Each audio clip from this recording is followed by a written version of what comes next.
you to give me some ideas. So I'll put up an image, and if somebody speak up, or I'll call on somebody, and I want you to just give me some basic comments. But the first thing is I want you to talk about the composition, the craft of the photography, which is depth of field, not talk about it, but look for those things.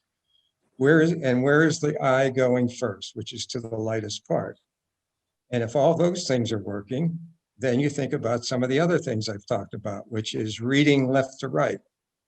And I was at someone's house just the other day and had some beautiful work, and every one of them, in my opinion, should have been flipped left to right. I never said a word of that. No. It's what it is. That's what it is. So I will start with what I'm calling the beginning level images. Then we'll get into some images that I think are really good and see how you react and talk about those. So I'll share my screen. Okay, you see the 5 critical requirements? Yes. Okay. Well, the 5 critical requirements are those things that I think are just major in relation to a good photograph. So you have the craft of photography. Did you have good exposure? And so many times I talk to somebody, I say, well, what did the histogram look like? They don't know what a histogram is. You need to, this group that's here today, I know you all know the histogram, but that's a major portion of the craft of photography. Then the composition, lit left to right. Where's the brightest highlight? Where are leading lines? How are you pushing the viewer into the image, and how are you creating a composition that the viewer's eye continues around and back to the center of interest? The special light, backlight, side light, and does it have impact? The minute that it hits the screen, does it have impact? And additional to impact, is it telling a story? These are the 5 major things that I think make up a really good image. Now, I'll add to that. Now you see my PowerPoint? Yes. Yeah.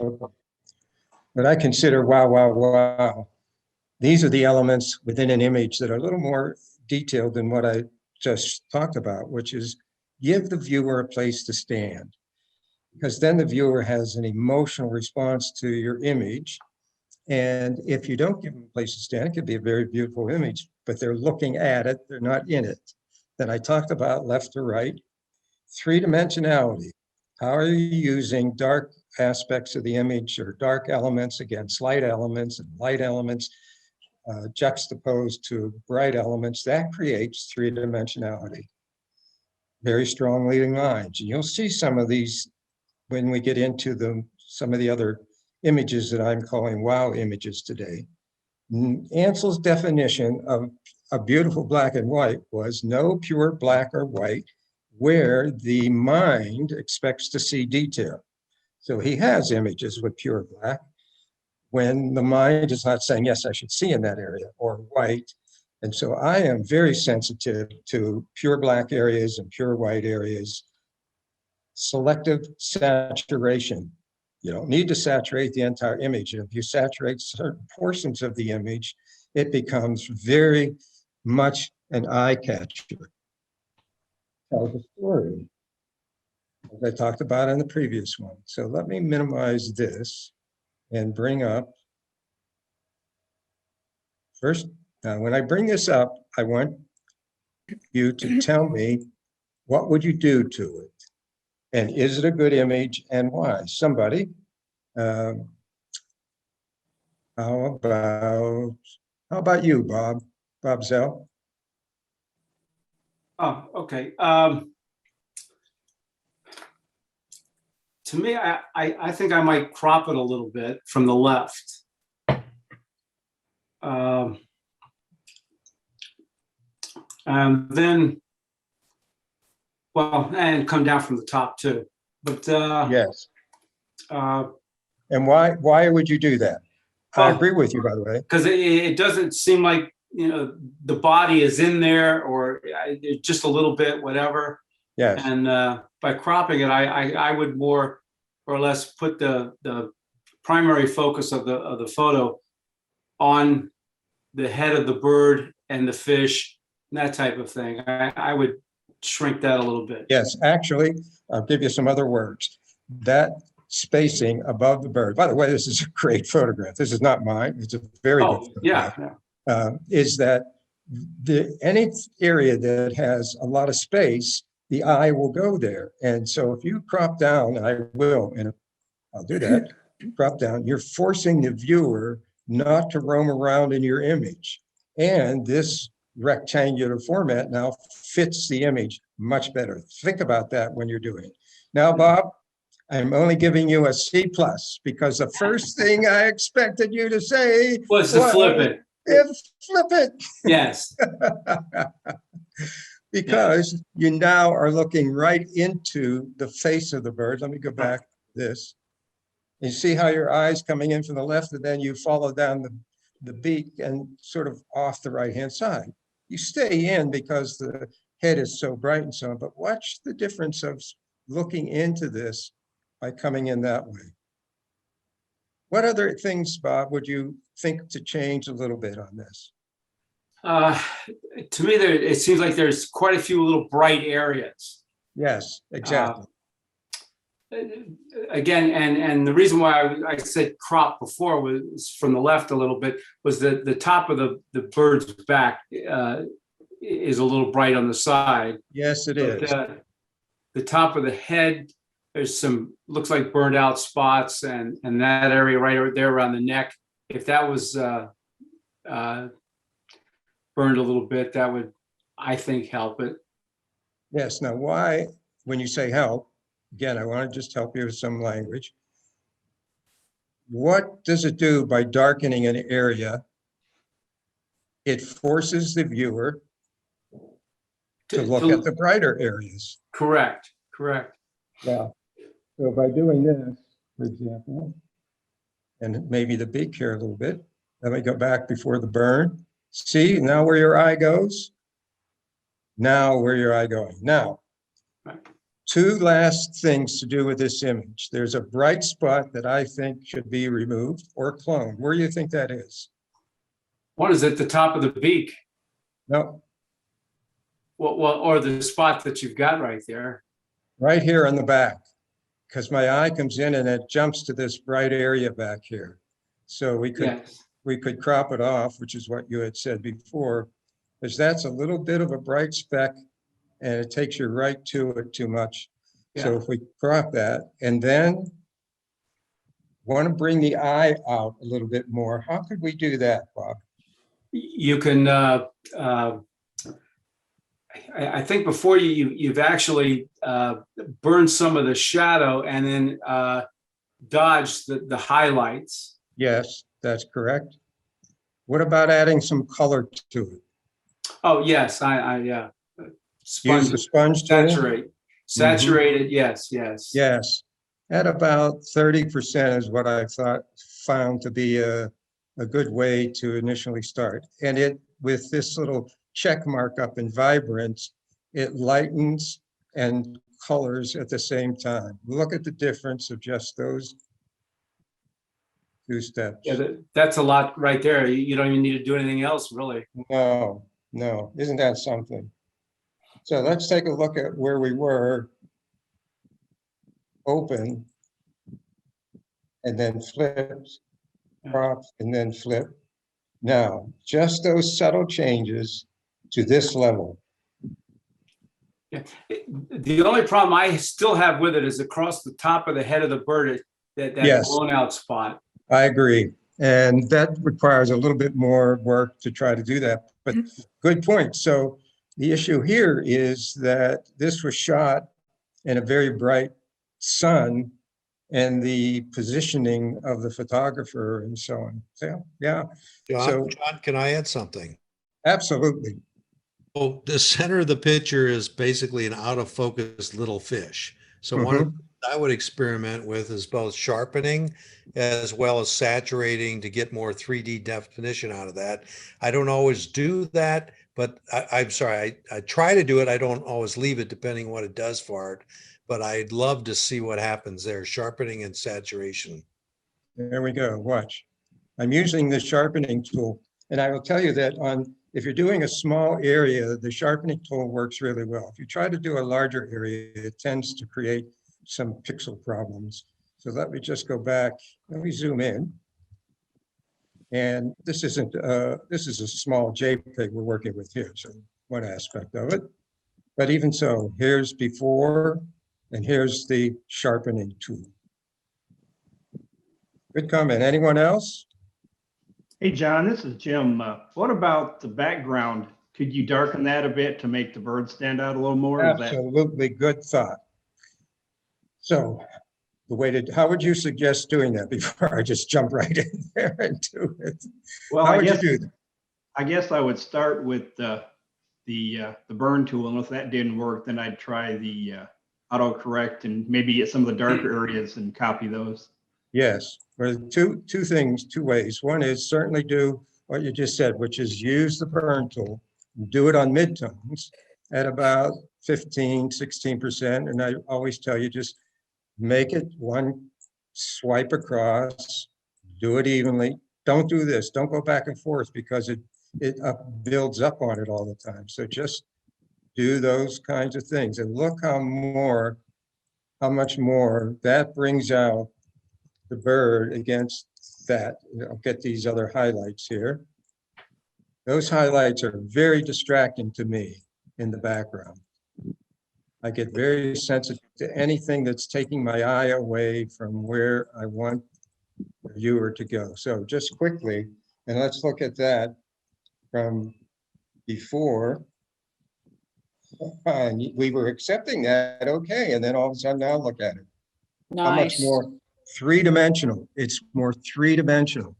Dark Mhm. against light, light against dark. Yes, very That's good, the guys. thing you taught us with the flowers, the background. John, I have a real, that drop of water that's right under the fish. I think Yes. that's a drop of, get rid of that. It's bugging the heck out of me. And there's two spots at the bottom. Yes, good, good, good. How would you get rid of them? Oh, I would just spot healing or. Yes, spot healing brush would be fine.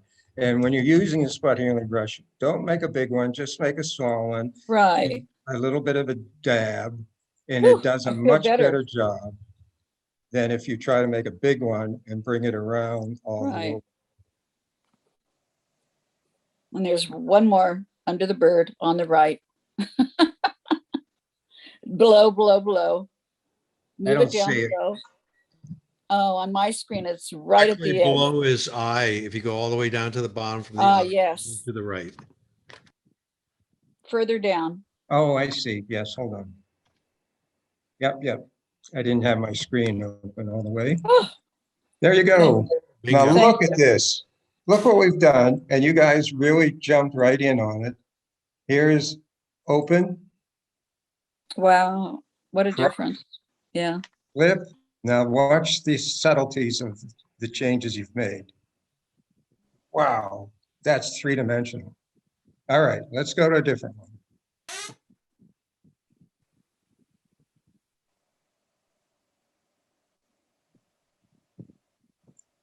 What about this image? What are some of the things you would think of immediately? Anyone? Cropping, Up, cropping up, Yes, crop. Linda, where would you crop? the top, Oh, up, down. left and top. Uh-huh. How far? go, go, go, go, go, go, go, go, go. Okay, maybe that, Yes. And what else? What other area maybe? left, Top left. Left, come in the left. okay. Now we've done that. And why, Linda? Give the reasons. Well, and what you just said from the last one, and I thought that was very interesting, that you said too much empty space. Your eye goes to Yes. that. I always thought your eye goes to Yes. the lightest spot, but empty space, that's interesting. Yes, if you give the Made a viewer learn too much something. area, they start looking around for things. Yes, that's right.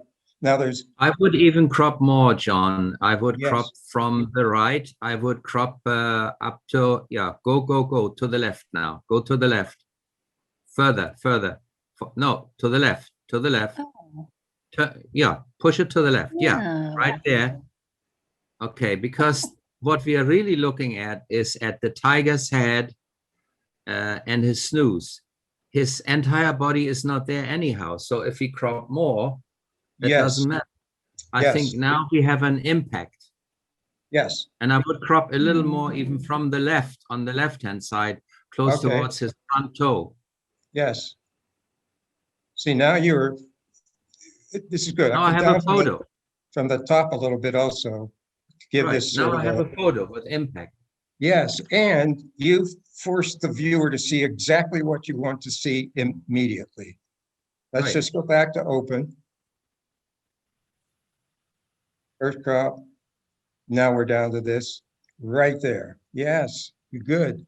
There's only I one. could- Go ahead. The little white on the right bottom is like bothering there, either on the right bottom. Is that his Yeah. foot? This On the one. white spot, yeah. No, take the white right, spot the right out. corner, the left, the top, sorry, the bottom right corner. There is a little white that is kind of bothersome. Yes. Mhm. I As part of understand. his foot. Yeah, Yeah, I don't like either either. crop it or Yeah, right clone it. there. Good one. it's Good not cut. in or out. Yes, good. But there's one major portion here. It's a big element of the image that I want you to consider, not just these finer points. What do you think that might be? The background needs to be, The- has a little, darken more. I'd like to Um, see the eyes pop. Yeah, I understand that. The distraction of the bottom, whatever that stuff is on there. Well, That that's may be part a of it. detail. In fact, the bottom, to me, the bottom's too narrow. It needs to be a little thicker in order to support the weight of the animal. Stretch. Mhm. I'll just stretch this, but I would have wanted it in the image because it's just too small to really support that weight. So make it Ah. bigger. You see the difference? And of course, we Mhm. would want to remove some of this stuff in through here and things, but I'll go back to showing you the thinner area. Plus, it gives us a place to stand near this line. Yes, it does. Yes. Somebody has a speaker on. Hey, John, is there any detail underneath his belly there where it's dark in front of his back leg? Oh, good to ask. Well, let's take a look, which is you looked into a dark area and your mind said, maybe there should be some detail. Yeah.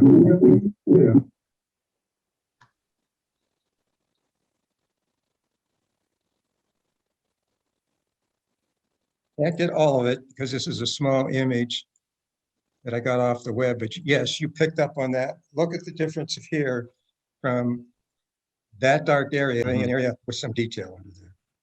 And let's go back to, then we'll go to the next one.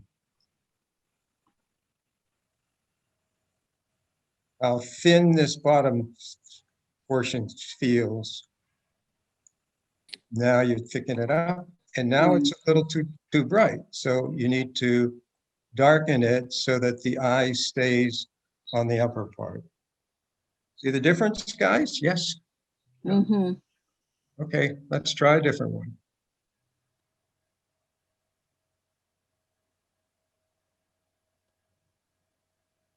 What would you do with this image? Oh, crop the tree to the left, and then the tree to the left is kind of in and out. We don't need that. Right.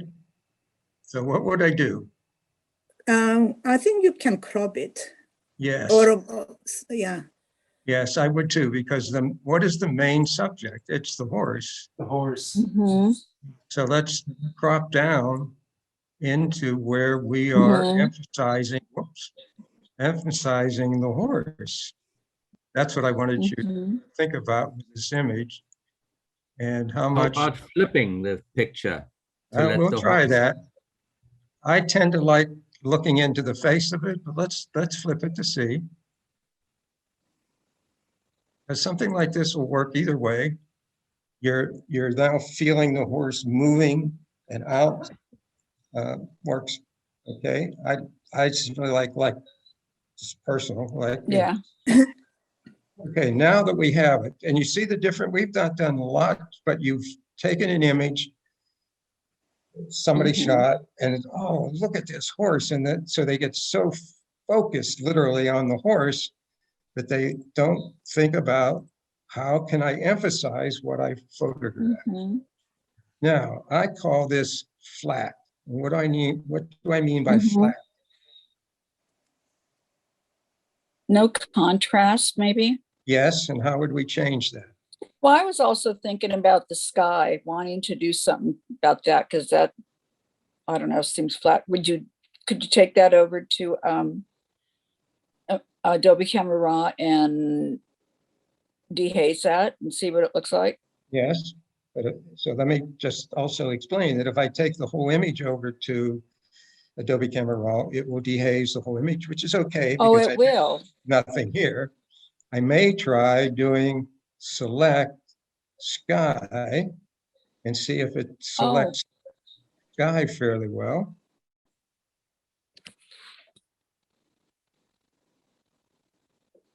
It did. Now we'll go to Okay. Camera Raw, Filter. Ah, filter Camera Raw, and it will only work on the selected area. I'll go to basic. Are you seeing my Camera Raw on my screen? Yes. yes. Yes. And I'll dehaze. And I think now that I've done that, I see the darkness. I would like to just brighten up the highlights a little bit, Mhm. the whites and the highlights. And it, although it looks like it's Oh, changing the nice. whole image, it really is only working on The that sky. portion that was selected. Yes. So when it comes back, see? Much. Mhm. What if you put vibrance on the sky? What does If I that put- do? What? Vibrance over in Vibrance? over in Camera Raw. Hmm? Yeah, in Camera Raw. Yep.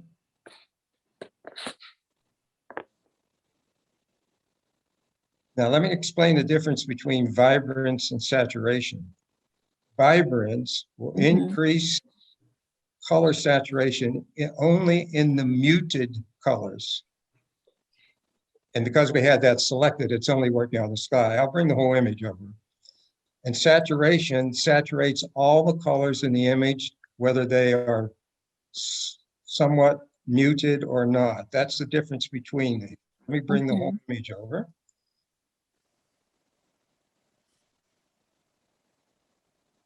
I'll remove the dancing ants, select, deselect. Good idea to bring this over. And we'll do vibrance first. You see it's coloring some of the areas Hmm. in through here and so on. If I do saturation, it does the whole image,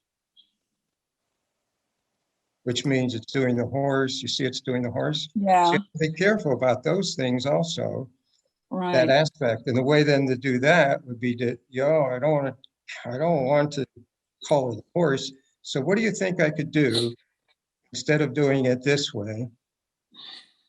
What would I do so that I don't bring the horse in there? Select the horse and then the inverse of that. Yes, exactly. So how would I do that? I go to the quick selection tool. I can either go up to select subject there, or I can select subject here. Correct. And select inverse. There you go. Hmm. I'm not going to worry about this for this description. So we will go to select inverse, which now gives us everything but the horse. Take Oh, that into Adobe Camera Raw. Now we can do saturation, and it will not change the horse. Although it looks like it is here, when we go back, right. will not have changed the horse. And in fact, I'll do a little bit more here and giving some clarity and a little bit of texture in the grasses and things. Click OK. You see it came back and did not touch the horse because we gave it a selection and said only work on that selection. Now look at what you've done.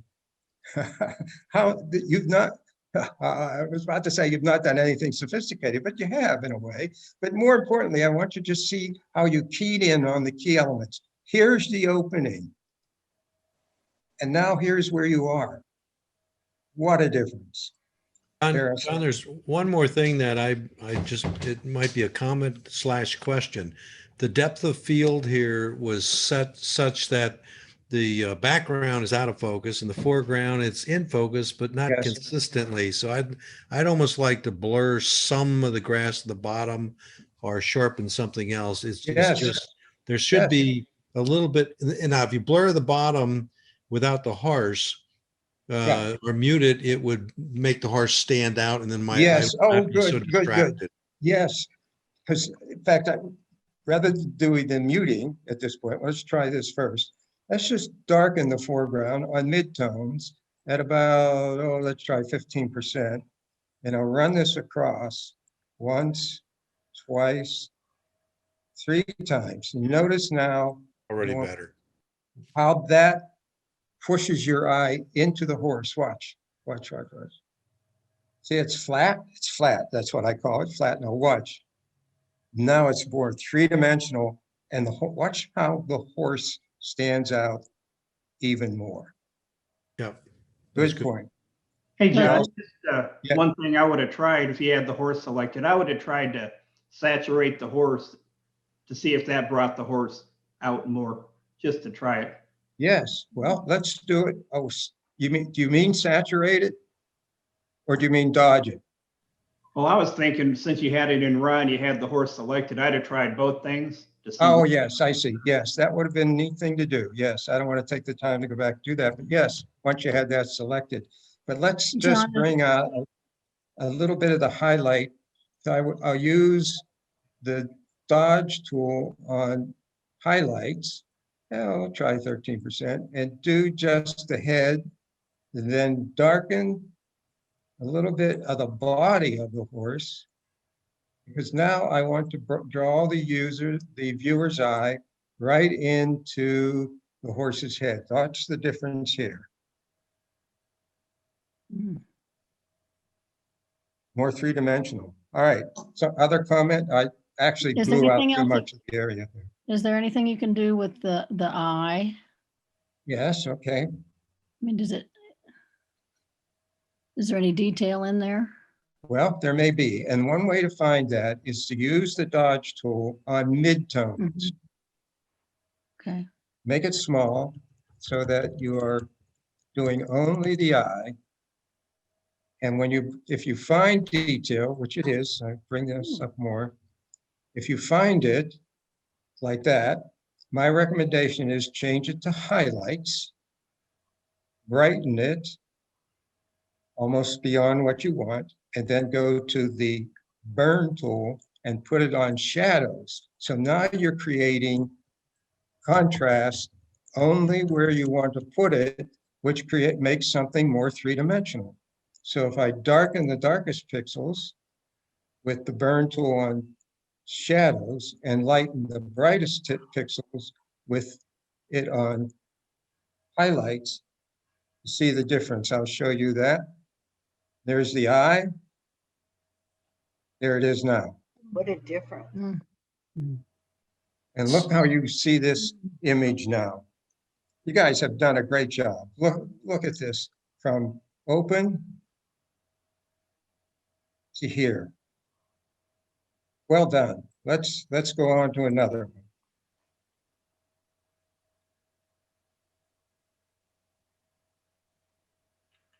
What do you think could be done to this image?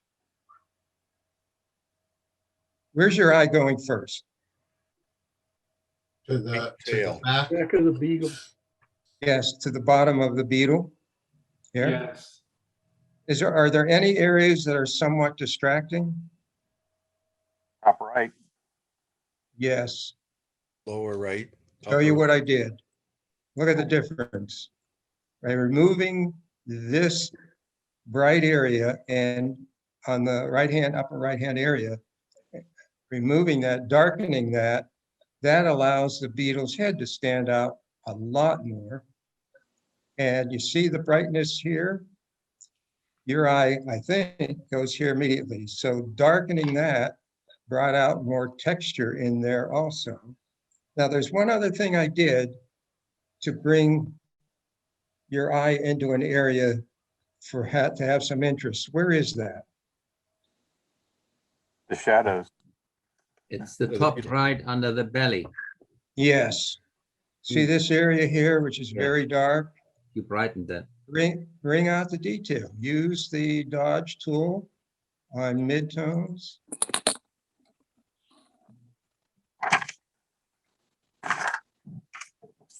And bring out the detail. And if you're shooting with raw and you're working on a TIFF or whatever, there's lots of detail in these areas. I'm working, showing you, demonstrating on these very small JPEGs, but even so, this is a PNG, so it has a little bit more detail. But look at the detail there compared to how you look in here and your mind says, wait, what's in there? What's in there? So you compare those two images. So it brought out the detail there and darkened the back of it. But this bright area in the background, one of the things I recommend is once you see what you're working on, let it set for a day or two and then come back and look at it again, because you'll find even more things that aren't just the way you want them. And as you're working on an image, your eye, your mind gets so accustomed to seeing it, so you don't see all the elements.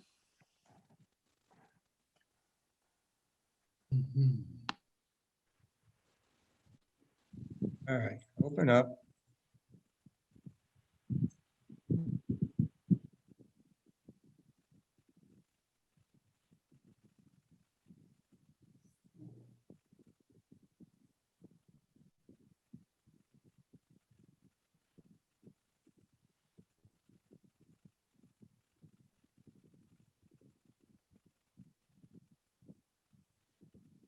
What do you think? Tell me what works. What would you do? Does it have impact? John, hi, it's Rebecca. Yes. I think that the horse on the left is very distracting. Maybe if you were looking at the other horses, it would help, but still, as you would say, is he in or out? I say he should be out. Absolutely. And I would probably take this one and make it a vertical instead. Yes, good. Why? Why?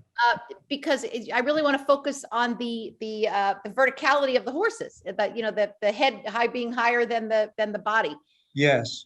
I think it probably goes without saying, but we're being asked to say. So the background, of course, is completely distracting, very, very too bright, too cluttered. So I would do whatever I could. I'd probably, I tend to use Lightroom. So either way, I would take the tool here that can blur things in the background. Yes. And I would also darken it too as well, burn the background as well. I probably would stretch it a little bit on the bottom because I'm troubled, frankly, about the fact that the poor horse looks like he's going to stub his toe on the frame. Good. Yes. When you're shooting, be sure to include some space to support what you are shooting. Good one. Now I'm going to try to stretch this or do whatever. There's not enough there to really do it well, but to give you the idea of what you're talking about, and you'll see the difference. Say, John, instead of stretching it, when you did your crop, Yep. up at the top, there's a content aware checkbox. Yeah. And if you click that, it might just fill in with more. It does. Yeah. Let me explain the difference. Let me go back here. If I do this, and where did you say go? Where? Content aware fill. Yes. If I do content aware fill, it doesn't have many pixels to try to fill in from what is around it, but it may do. See, it only did a little bit because it doesn't have enough Hmm. there. What I'm saying, John, is go back to your crop history to where you cropped it. Okay, Oh, yeah, that one. Yeah, click on that. Now, okay, check where it says, I guess you have to do the crop. Go back and recrop it. It's a bunch of crops here. what do you want me to do? Crop it. But drag it down when you crop it. Now drag Yes. down the bottom. Yeah, drag Yes. that down. Got it. Now up at the top where it says content aware at the very top, check that box. Okay, yes, got it. Yes, yes, yes, yes. And it should fill in with, hopefully not the horse, but hopefully Yeah. yeah, there you go. Yeah.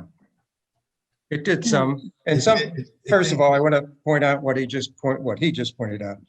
When you are doing that crop and you're expanding the image with the crop tool, up at the top, clicking on content aware is really a very good way to do things, especially if you are doing something like this and you're tilting an image and it has these little spaces that weren't really in the image. It's working. Hold on. And with the content aware checked on, it fills in those empty spaces. Really nice, very nice. Now, in this case, notice that by doing this, as we were there, and doing the selection, I'll go back. Mhm. I'll turn off content aware this time. Just expand the image a bit. Use the rectangular marquee tool to come down just a little bit.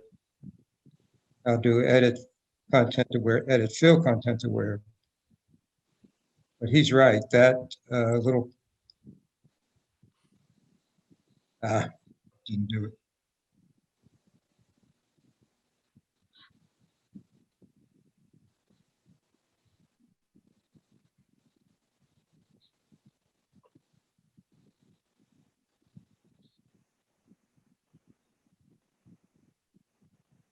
See, it didn't either. But when the point was, and you all saw it related to, it was just too tight on the bottom for what it's Mhm. supporting on the top. But boy, they stand out. And what Rebecca talked about, the background, those kind of things, very good. In fact, this is an image you can play with in a number of ways. I'd also see what happens if we do levels. See what we can do with levels, just even brighten the background a little bit more and allow the horses to be there and then just create sort of contrast that way, whatever. But all of you keyed in on it immediately in relation to, let's go back to the open, that there is a big portion of this image that didn't need to be there. That wasn't the story that's being told. And the light from behind, very good, but you have to adjust for that. Let's get a different one. John, I have a question, and you don't have to go back to the horses, but that very top distracting stuff that was above the horses, Yes, would that be too big of an area to try to clone? no, not at all. You can do Okay. that. This takes time. Right. What you realize is how much time this stuff eats up. You sit there Yes. hours. Okay. Okay, Yeah. here's an image you. that I thought was fairly interesting image. And so, but something's missing. First of all, we could do a lot of the things related to making this have more of a foreground. How could I do that? What could I do here to push your eye in more? Darken it a little. Adding a bear Yeah, you're jumping ahead of me. or a deer like the puzzle. I just wanted to adjust this image first a little bit, and then we'll go to the second step, which is, okay, I'm darkening that and darkening over here on the left because I want to push your eye into the waterfall. So do that. And John, have these- you tried flipping it? Pardon? Have you tried flipping it? What does Let's it do look like? that. Now, I think, see, this way you come in from the left and you look right into the waterfall. By flipping it, the water, see this big area on the Oh, left yeah, here? doesn't work, doesn't Yeah, work. and then the water runs you right out of the right-hand side. No good. No, no. Don't need to scrunch the whole right side or crop it, whatever you want to do. Yes, indeed you would. Yeah, to balance it, because there's just too much there. Maybe What to about these little highlights in through here? Saturate those? And or how about removing them?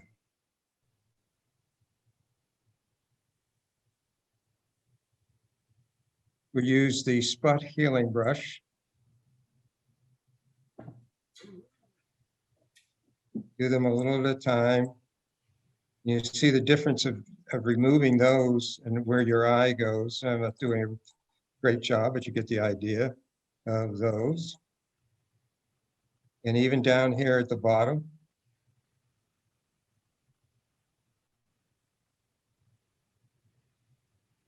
Now, it seems empty to me.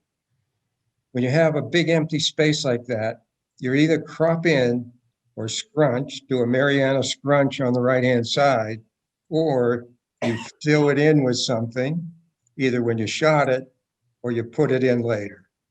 So all of what we just did, plus having the animal in there, really tells the story and fills in that empty space.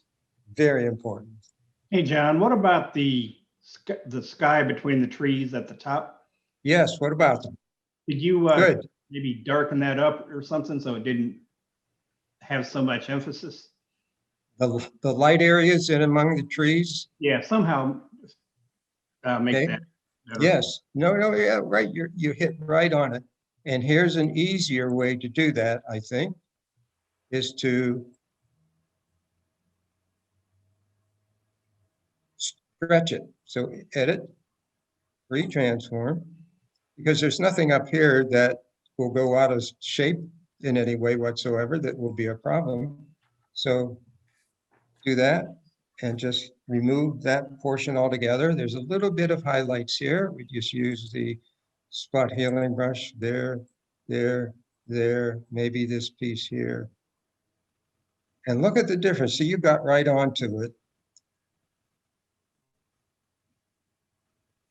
So your eye is being distracted by that. Now it pushes you back down into the image. I Yeah, probably very would have good. added a dog with an alligator head though. I love it. I love it. I love it. Okay, now. You could add some sun rays too, if you wanted from that. Oh, yes, we could. How about if we stretch the left-hand side and make this more of a rectangular image? So there's enough here. And when you're using what I call the Mariana stretch, pick up enough, even though you will not be affecting this part, because when you do the stretch and the scrunch, the part near where you are operating goes faster than the other part. So you see, I'm stretching it and it's stretching more of this area than it's doing of anything over in here. Let's look at this image with the stretch. It has more of a balance to me. Here, it feels tight to me to here. All right, you guys are doing well. Let me try another one here.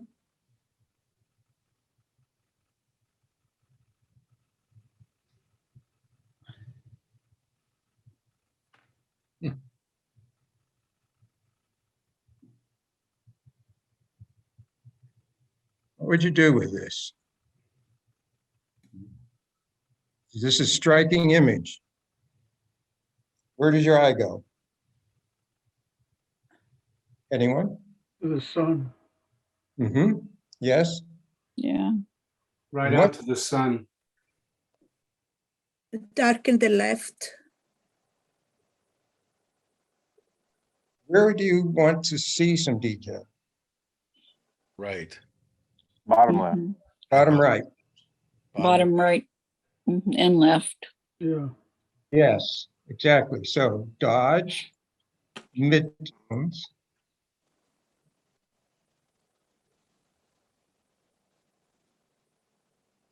See, I think this photographer has such a great composition and got caught up in the idea of keeping the eye right into that Right. center. But even allowing some detail to show still keeps all that in Mhm. play. So don't be afraid to open up some shadows a little bit to allow the viewer's eye to roam around. And that's, well, I'll do some more over here in a minute, but I want you to see the difference. Mhm. Now this becomes more three-dimensional. Right. That's a very important part of your images is to keep trying to make it three-dimensional. Not just the fact that this is three-dimensional, looking out through a cave or whatever.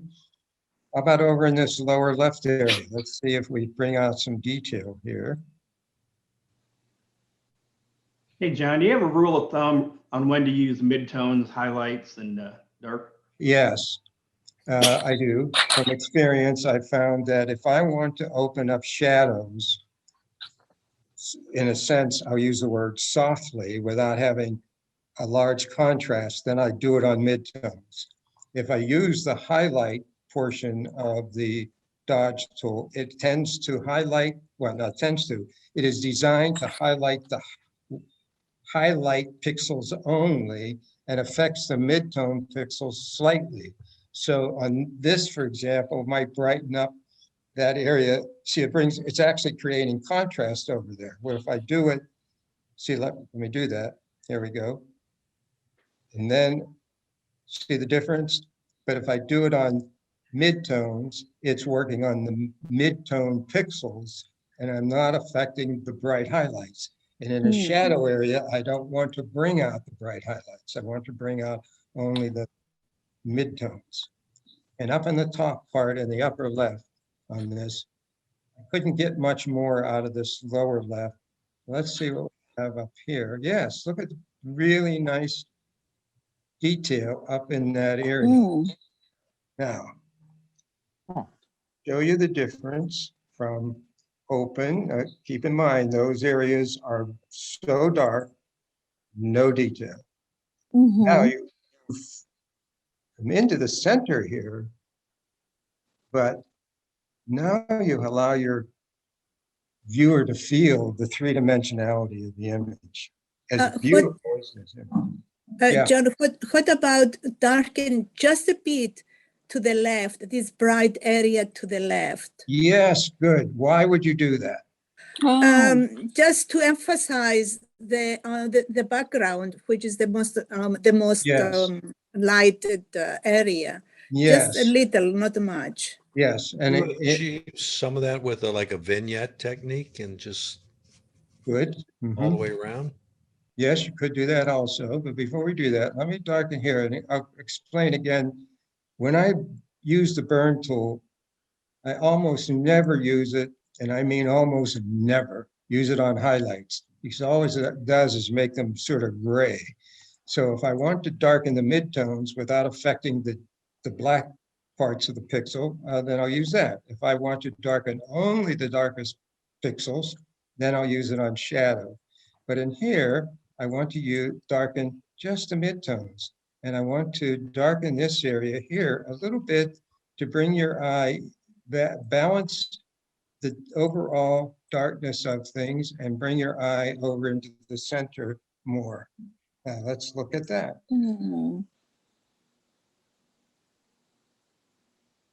See the difference? Yeah. You think it's a good change from here to here? Yes.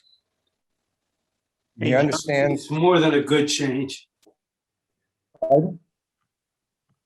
I was just saying it's more than a good change. Yes, it is.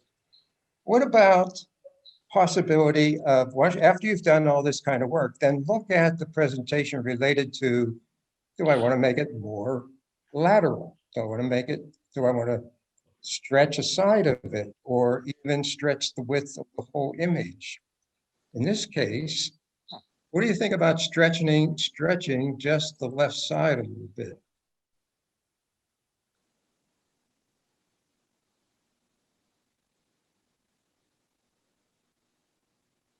We'll do a Mariana stretch, and I'm picking up more than I really need to stretch, because once I start to stretch it, it's stretching closer, faster where I'm moving, and much slower in this area. I'll That accept that. increases the leading lines moving into the center. Yes, exactly. That wonderful. Say that again. It creates what? It increases the leading lines that moves you to the center. Yes, yes. Momentum. Watch. Mhm. Now, when I brought this image up, the first reaction could be, wow, what an image. Now, look what you folks have talked about to do, and how much more beautiful that image is. Hey, John, can you unflatten the cliffs that are in the distance? Flatten them, Unflatten them. unflatten them. The cliffs in the distance. How would I do that? I'm not sure. I'd have to play around, but I guess first I try and add a little color. Yeah. Would saturate some of the that in the center, the bluer sky and the brighter sun. Well, we could bring them out, but I think he said you wanted to enlarge them. Is that what you said? No, No? not enlarge them, just unflatten, because right now, Oh, unflatten. I got it. Mhm. Okay, good, good. So let's do that with the dodge tool, and we could do it what I did before, which is dodge with highlights, and then burn what I did on the eye of the horse. Dodge with highlights, which makes things very bright, and then burn with shadows. So I'm actually creating contrast only in that area.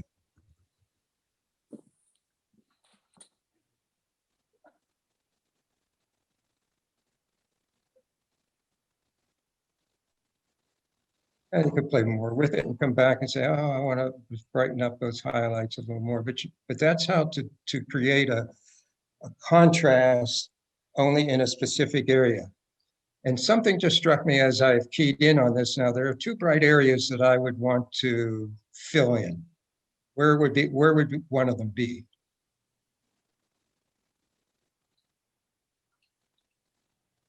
There are no details there. No pixels. Well, the sun. The sun, right. So let's try that. Ah, look at that. Ah, Isn't that amazing? And this curve on the rock here, as we keyed into that, it sort of stuck out on me. Let's look at just these last two changes on this area. First of all, here's what we were doing. Whoop.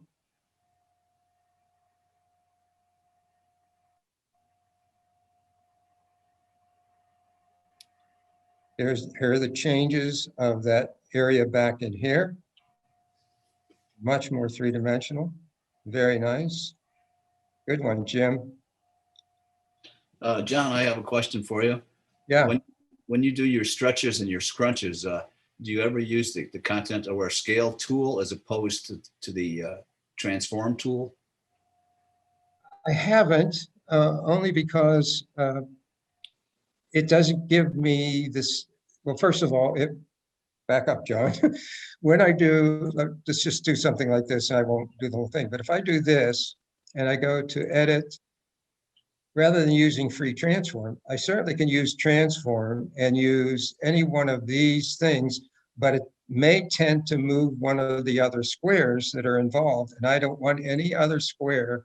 Let's just, you take scale or whatever, and you see all these other little things, and I don't even want to worry about those. So by just doing free transform, it only brings out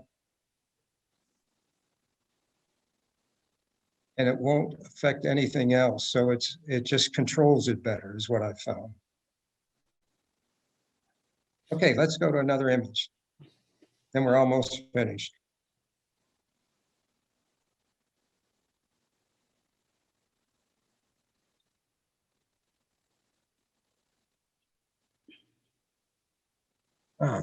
If you have time, there are two images because this is almost a follow-up on that one. Mm, What a striking image, right?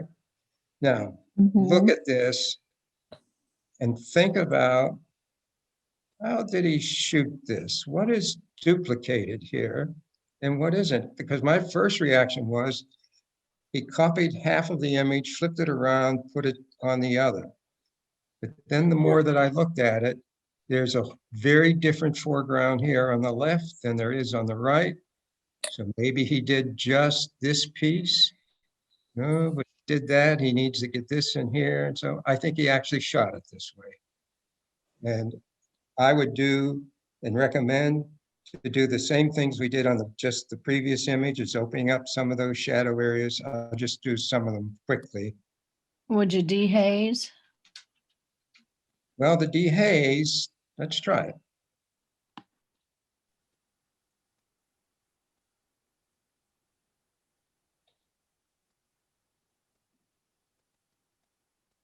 In this case, it's tending to flatten things. I've tended to use the dehaze mostly to moving it to the right, which actually deepens things such as the sky and things like that.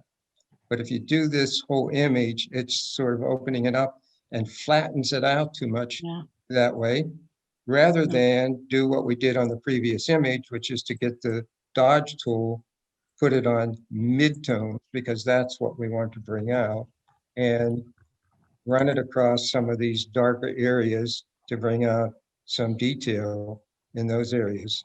Look As how easy. symmetrical as it is, John, with the rocks down below and where the sun is, if you flip it, it would bring your subject up there in the sun, and then you start to think about Good other one. options with the Yes. lighting. Yep.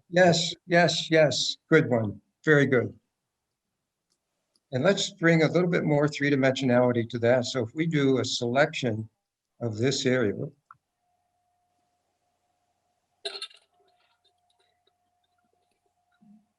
and let's do a levels adjustment on it. And move the middle sider in. Hmm. So a lot of things you can do and play with, but you guys got right onto it. Now, before we close for the day, I want to do this last one.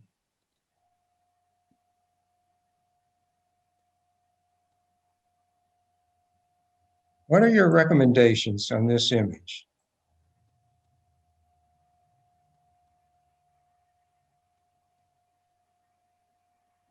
Nobody likes it? I John, would drop a little to the right because the hut is really the center of the photo, and it's not really where I would like to have it. If I crop the right-hand side a bit. Okay. I First, would let's, stretch it horizontally a little bit. yes. All of that. Well, let's do both. Flip Because it. I think you're both right on what I think will work a lot better for this image.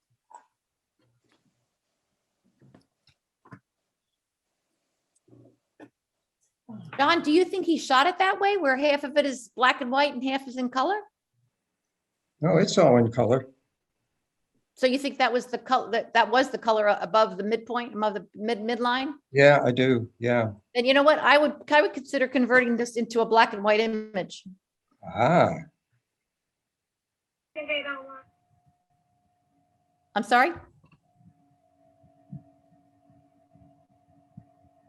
and you notice it put the house on rule of thirds a lot better so that it wasn't just centered. Now that we've stretched that side a little bit, let's flip it. Let me show you flip Yes. this horizontally. Look how much more Oh, you read right into that house. right. Wow. Sometimes it doesn't work, but in this case, the mountain coming down from the left points to the house. This area coming up points to the house, but then you fall across this way and you fall off the image. My You do eyes, this. my eyes go to the blank part of the house when it's not flipped, and now it goes to that nice little window. Ah, good point. Because you're coming in from this side, you see this part first and you stay there more than if you do this, you now are seeing this. And you Exactly. can adjust this. Let's open up the shadow areas a little bit. Remember how to do that? Dodge tool on midtones.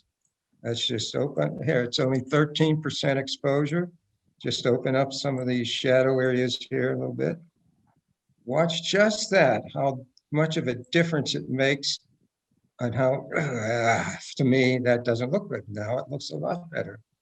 And we have some nice leading lines coming up to this. What about the overall look in the sense of perspective? Should we scrunch the sky a little bit? Yeah.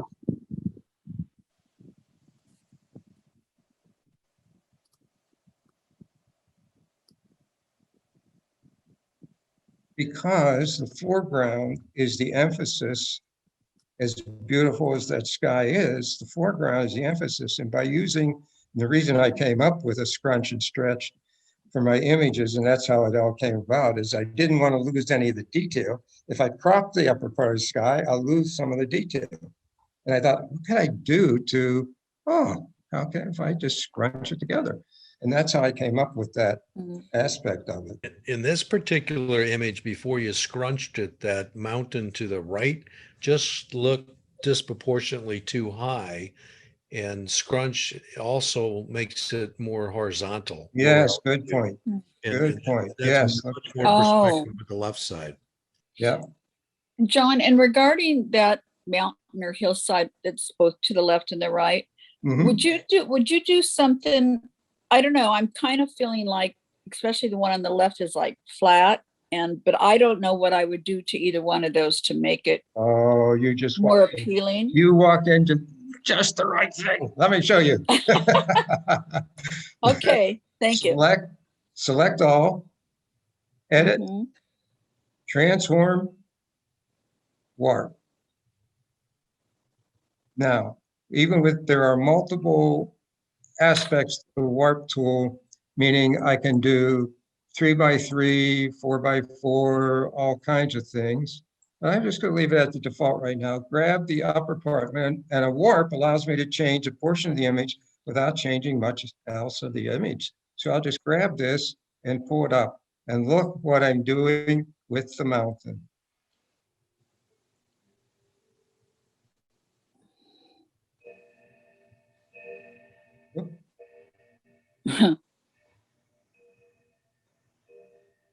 Nice symmetry at that point. Yeah, let me go back to it. I lost it here. Select all, Oh, edit, transform, warp. And I want to take just that mountain. I don't want to affect any other parts of the image. So I'm putting the top about where the top is from the right. Click the check mark to accept that. Remove everything else. Now let's look at how it would be there to there. oh, Quite a difference, isn't it? And let's end with today with, here's how this was open. Here's where you guys are. Look at that difference. wow. Really nice, really nice. Yes, right, all. nice. Go do the things you do.